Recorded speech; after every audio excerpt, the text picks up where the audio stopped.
I've had way too much caffeine. Let's do this shit. Hey guys, it's best-selling author Ben Angel here. Welcome back to part number 3 of the Facebook Masterclass ad series. Thanks so much for sending through all of your awesome comments, questions. Be sure to keep posting on the video below. I do have a particular website page set up for this Masterclass series. Check out the link below if you're watching this on YouTube. Also, on that particular page, I gave you guys a free Facebook ads planning template. Be sure to download that template because that's really going to get your ideas and thoughts consolidated in terms of the types of campaigns you're going to be running to make Facebook ads successful for you. Now, before we kick off with the questions, if you haven't got your tickets to my upcoming tour for Melbourne, Sydney and Brisbane for my one-day Facebook Ads Intensive, where we're going to design your advertising campaigns. I'm going to talk about what's working and what's not working, the latest changes. Be sure to check out the link to book your seat today. If you're international and you're watching this overseas or you can't make the event, be sure to check out my ultimate Facebook conversion system as well. If you can do both, because they each have different but complementing information within each of them. So without further ado, on my little caffeine hype here, let's kick off with part number 3. Part number 3, question number 1 is from Michelle. Michelle says, I always confuse myself with target audiences and like audiences. So I'd love to hear how to use these effectively and also how to create them. Great question, Michelle. So what I believe you're referring to here, and I'm going to have to make some assumptions on some of these questions today because I have limited information. Nonetheless, take down heaps of notes. It's going to be awesome.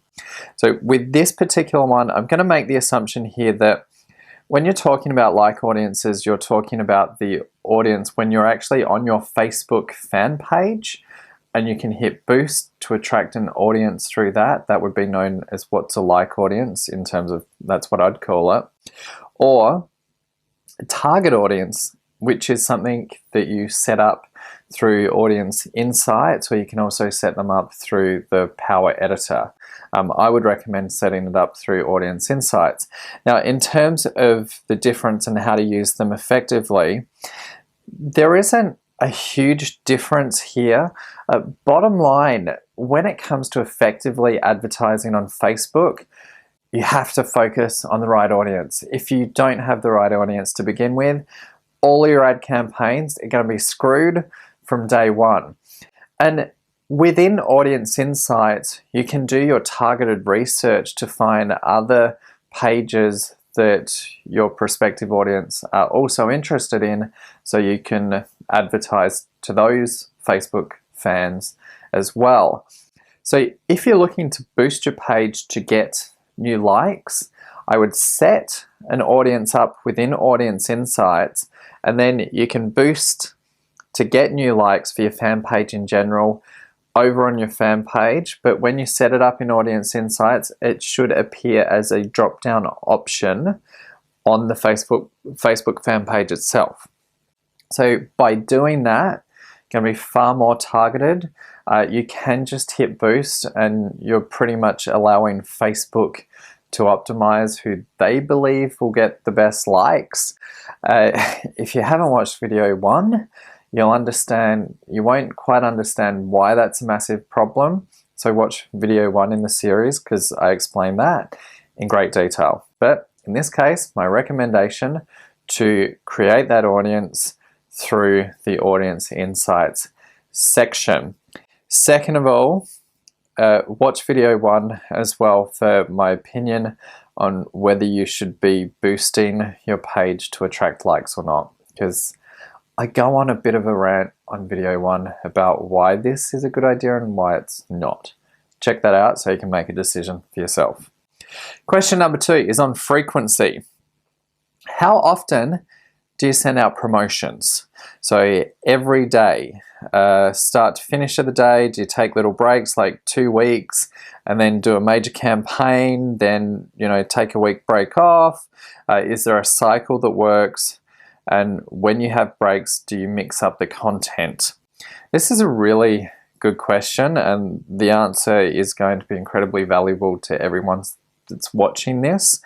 What you'll find is when you're running a Facebook ads campaign and you do strike that vein of gold, as I was talking about in video 2, when you hit that strike of that vein of gold, it only ever really lasts for so long because you do get that banner blindness. People have seen your ads too many times, so they kind of just switch off and your conversion rates start to drop. When you find that they start to drop, that might be the prime time in which you pause that campaign, you introduce some other content to warm up a new audience, and then you turn that campaign back on, but promoting it to that audience that may have visited a blog post, a video, downloaded some free guide. You turn that other campaign on back to that audience. So what you've in fact done here is you've warmed up a cold audience. So for many of you, you know what cold calling is. You pick up the phone and you try to sell someone that you have no pre-existing relationship with. How well does that generally work? Not very well. Well, the thing with Facebook is that cold advertising used to work incredibly well when it first came out. However, like with everything, us marketers ruin it because we just ramp it up and people are getting sick of that. So we now need to have an extra step, which is warm up the lead, then promote a direct promotion of your product or service to that now warm lead. Hope that clears that up. So in terms of how often you run your promotions, that's up to how long they're working. If you're still getting high conversions, then keep them going. If you have a limited number of spaces, etc., then you have to stick with your values and authenticity here and not integrity. Ensure that you limit it to a certain number of people, otherwise you get caught out. No one takes those limited campaigns seriously anymore if you they're always running. So it depends how you set up that particular campaign. But that's my advice on that. Question number 3. Okay, so I'm doing boosted posts with no problem, but when I go to change the audience, apart from just people who follow your page and friends, it will let me create a new audience, but when I try to save it, it says failed to create audience. Can't be a problem with payment because the payment of the boosted post worked. Any ideas? It's frustrating because I can't target more specifically. This is from Brioni. This ties in direct relation with question number 1 that we've had. If you are boosting your post to get more likes, make sure you watch video 1 on my thoughts on this, remember. When you're doing this, once again, created an audience insights. If you're looking to boost a post and it's not working on the Facebook page itself, actually enter in through the Power Editor and set up your new advert within there, or it doesn't actually have to be a new advert. When you're setting up an advert in there, you select the page that you're promoting, and then within there, it actually gives you the option to select a post on your page. So going through Power Editor, that should actually fix that problem just like that. It should be a really quick and easy fix. I'd be doing it that way. Question 4 is on reach. How many people should you be targeting? I see that the more I spend, the more people I reach, which makes sense, but is it the number that I want to reach? So if I want to make 7 sales for my package, which is professional headshots photography, twice a month, which are conducted in Melbourne. Sorry, I started reading, I forgot you're there. No, I know you're there. So they basically want to make sales for a particular event they have once or twice a month. So the question in relation to that is, how many people do I need to reach in order to get at least 7 sales for this particular event? Are we talking 1,000 people, 10,000, or 100,000 plus or more? This is a very relevant question to everyone watching this, and I would be taking notes on this. The reach isn't so much important. I mean, if you're looking for ongoing sales, then ultimately you should be around 100 to 200,000 in my opinion. But you need to have a couple of different audiences of that size, because you will tap out that audience, as I mentioned before with banner blindness. You can be making sales off of an audience of 10,000 people if they're highly targeted. So say, for example, you offer a product or service and there's a complementary business that offers another product or service. You could run an advert to their fan base mentioning, for example, do you happen to use this software? Then this workshop is ideal for you because of X, Y, and Z. So that's ridiculously targeted. Now, if that Facebook ad is appearing to less than 10,000 people and it's that targeted, you should get really high conversion rates. So it's not so much about the reach, it's about your targeting, which, as you guys will have noticed, I've been harping on about in video 2 as well as video 3. It's all about the targeting and testing and measuring at the end of the day. So what I would do to get your sales in this case is, yes, I'd have really targeted audience of, you might have a few that are 10,000. It's really irrelevant whether it's 10,000 or 200,000. If it's targeted, you should be able to get your sales. Like I said before, people will get tired of your adverts. So you do have to have maybe 10, 20 different audiences set up that you can target individually. So you might run 1 month to 10 of those different audiences, then pause them for the next month, then run the next 10 different audiences. So not everyone gets sick of you all at once and you get some consistent sales through the door. Question number 5. Hi Ben, I just want to understand the process to run a campaign focused to generate and drive people to my website, and how do I keep the contact details? This all comes back to setting up a landing page. As I mentioned in this video and in the previous video, that we have to change our strategy when it comes to Facebook advertising. We need to warm up prospects that have never heard of us before. So you send them to a blog page, an article, a video, a free series, not quite a free series yet. Send them to some content, ungated content. For those of you that have seen part 1 and have accessed the free download on how to design your Facebook ad campaign, that content was ungated. So I was promoting advertisements to get people to download the free content, and if they found it of value, they could then opt in for part 2 and part 3. And like I said before, what's happened is that we've been promoting so much to individuals, and all of us, companies in general, is that they don't really trust anyone anymore. So by sending them to ungated content that establishes your credibility, your authenticity, it really identifies why you're different to everyone else in the marketplace. Then when you follow up with a separate advert to drive a direct sale to, it's a no-brainer at that point in time. So you need to be retargeting people through those pixels that land on the page.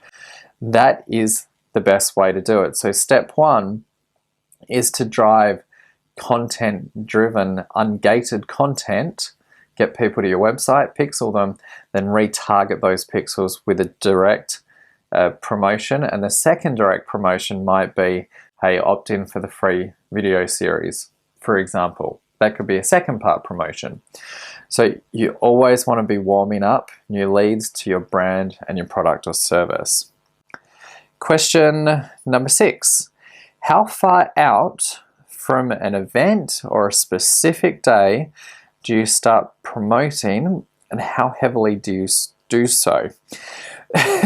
I love this question. The reason I love it is my team and I, we often quite joke around that when we have an event coming up, I make it very clear that I want everyone to know about me within the next 3 months. So we promote 3 months out before an event. The reason for that is that it can take 16 plus points of contact to actually warm someone up to you before they pull the trigger and say, I'm going to buy, I'm going to attend that event. It's very easy to sell online courses through Facebook advertising, which we've done successfully for a number of years now. When it comes to events, you're talking about breaking someone's schedule or work routine to say, instead of spending my time over here, I'm actually going to get in the car, drive, and go to an actual event.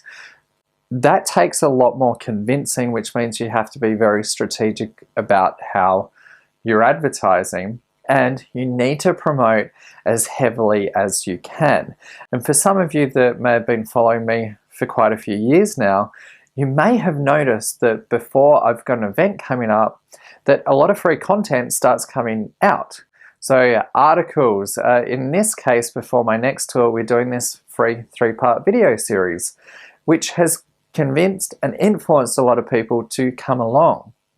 The other reason we do it is we also do it to stick the sale, which is critical for everyone watching. So just because you make a sale, whether it be promoting an event or an online course, you still have to make sure that there's content that's going out that reaffirms that first purchase. So this decreases any refunds or any second thoughts. We have ridiculously low refunds for what we actually offer. In fact, the Publicity Project is a 4-week online program to get media. The only time we've provided a refund out of the hundreds of sales that have come through was because it wasn't a right fit for their business. It was network marketing, and they couldn't actually get publicity for it due to the rules in their group, which that's crazy. But it's because that there is extra content going out that reaffirms that what they're actually listening to is spot on advice, and it will help them, and it'll make it work for them. So you have to ask yourself, the question is, how can you reaffirm that initial purchase? How can you influence that initial purchase by producing content that people go, I've seen how much you deliver in this free video series or blog posts or download. I can only imagine what you're going to be covering at an actual event. I'm going to book my ticket. That's the question that you need to be asking yourself. Promote as heavily as you possibly can using a myriad of different strategies. When it comes to marketing, it's very much like throwing stuff at the wall and hoping something sticks. It's always hindsight that you go, that strategy really nailed it. That one was a total waste of time. What we have to also understand is that marketing changes. What was working 6 months ago may not work this time around. So this next time around, instead of resting on our laurels, we go, you know what? Let's do what we did last time, but let's add 2 more strategies to the campaign as well, so we can test for next time around, and let's do it with each iteration. I went on a bit of a rant for that, but I hope that was useful for you guys. Question 7. Ben, thanks for taking these questions. It's my pleasure, Nick. My experience is that actual website visits are much less than the number of website clicks reported by in Facebook Ad Manager. Do you have any idea as to why this is? Well, Nick, this is interesting because I've had the direct opposite experience. When we're creating adverts, whenever we post a URL into a Facebook ad, we always shrink it using bit.ly. Now, it's not because you can see the bit.ly link in the Facebook ad itself, because we don't actually put it in that top bit of copy. It's only when you click on it that you get directed through that. The reason we use bit.ly is that I can go into Facebook Ads Manager, look at what it's reporting in there in terms of number of clicks, and I can also see on bit.ly how many clicks we're getting through that. I had one particular campaign that in bit.ly it showed, I think it was about 1,500 website clicks. In Facebook it was showing about 1,000. So I've had the direct opposite experience. I have no idea why this is, but like I mentioned in video 2, do not take Facebook ads reporting as gospel. Use all of the different tools. It doesn't matter with online technology. I think people assume that emails are always going to get delivered. What it says is exactly what it's going to do. This is a massive platform. Are there still bugs in it? Fuck yes, which is fine. It's just that we can assess it at our own degree as well.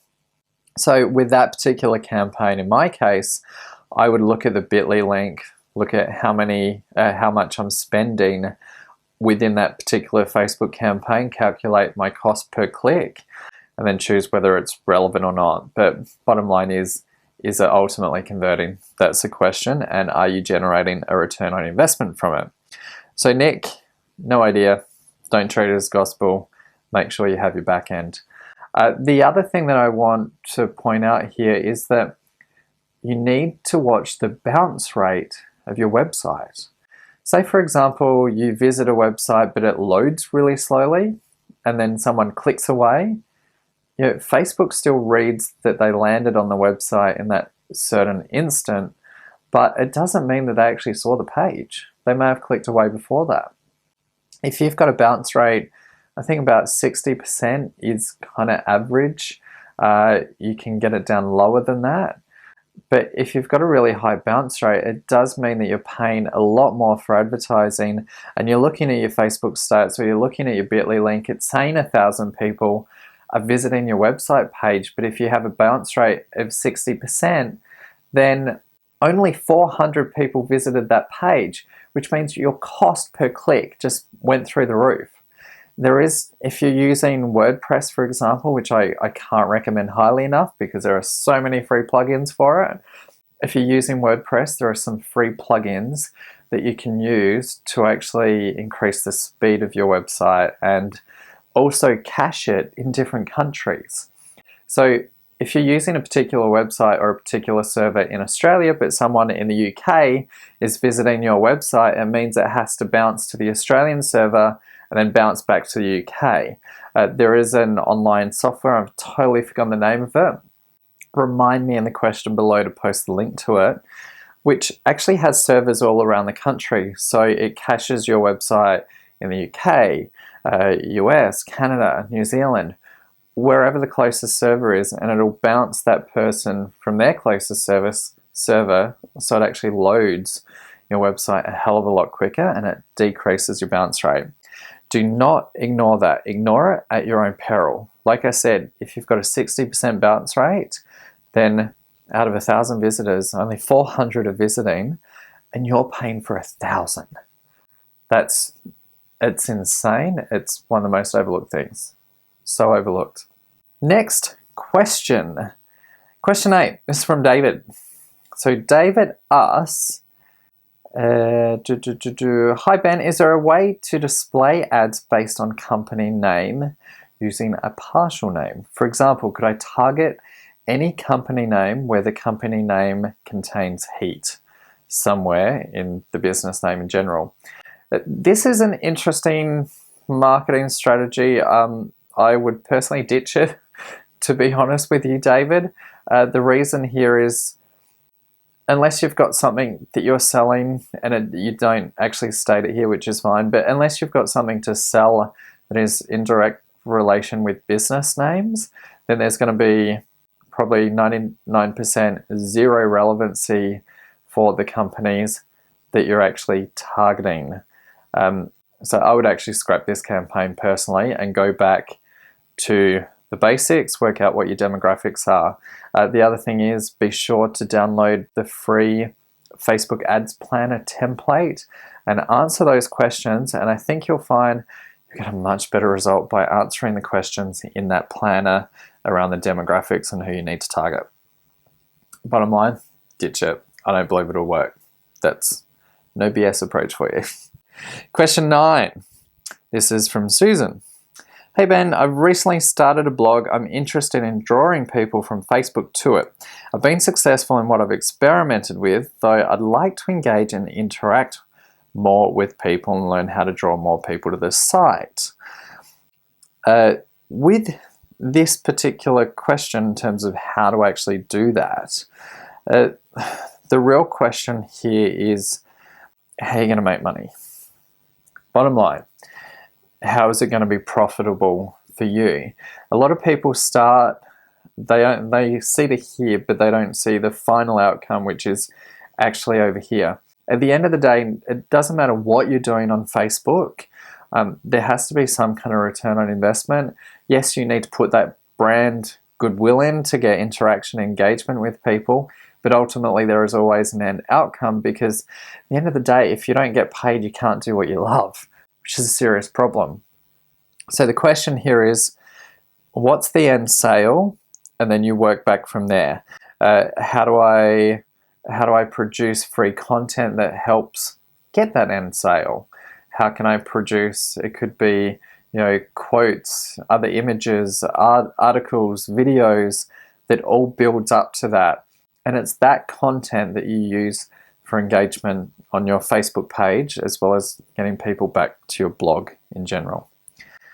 Question 10, this is from Mark. And this is an epic question, because there's about 30 questions in here. Thanks for that, Mark. Just kidding. I believe I've actually answered most of these over this entire series, so watch video 1 and 2 as well. But he says, many thanks, Ben. I guess the normal questions about what's working now, how much to bid, realistic expectations, a whole ton of other questions. Mark, I've answered them all in the other videos around how much to pay per click, conversion rate, free lead capture, covered that. Videos versus photos, covered that. You ask a lot of questions, Mark. So let's first kick off. I'm going to kick off with realistic expectations, because all of these have been covered in the series so far. So when it comes to having realistic expectations for Facebook advertising in general, I would be giving yourself 3 months to 6 months to allow yourself to set up test advertising campaigns, tweak it, improve it, test and measure, revise, and relaunch those campaigns continually. And like I've said before and several times, is that you want to be running your ads for at least 7 days to allow Facebook time to optimize your adverts. If you don't, you're killing the campaigns before they've even had a chance to be optimized, which is the worst thing that you can do.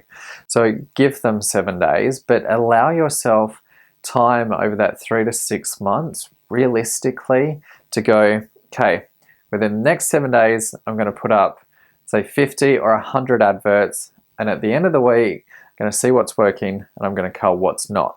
Then I'm going to test what's working on maybe another audience. Then, okay, I've got that. All right, well, what's my conversion rate on the actual landing page itself? I'll do some A/B split testing using an unbounced page, for example. If you want to learn more about A/B split testing, see video 2. The next phase would be, okay, maybe people are purchasing, but there's a huge refund rate, larger than what it should be. What would happen if I decrease that refund rate by 50%?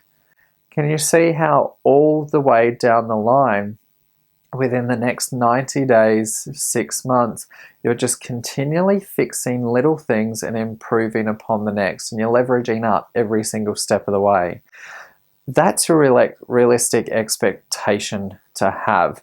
Too many people really do jump on this platform, they spend $50 and they freak out that it didn't make them any money. Totally unrealistic. Totally unrealistic. Facebook advertising is relatively complex. When you know what you're doing, it's a walk in the park. But if you're approaching this as a new individual, you need to give it time. Also, the other thing that I want to mention finally here is, like anything, the more time you spend on it and invest on it, the better you're going to do. If you're looking for a quick strategy to make a whole ton of money and then just fly off into the sunset, Facebook ads isn't for you. In fact, business isn't for you in general. It's unrealistic. You've got to have some skin in the game and you've got to work at it. And once you work through these revise and relaunch processes, it does become much easier, but it's going to take a little time.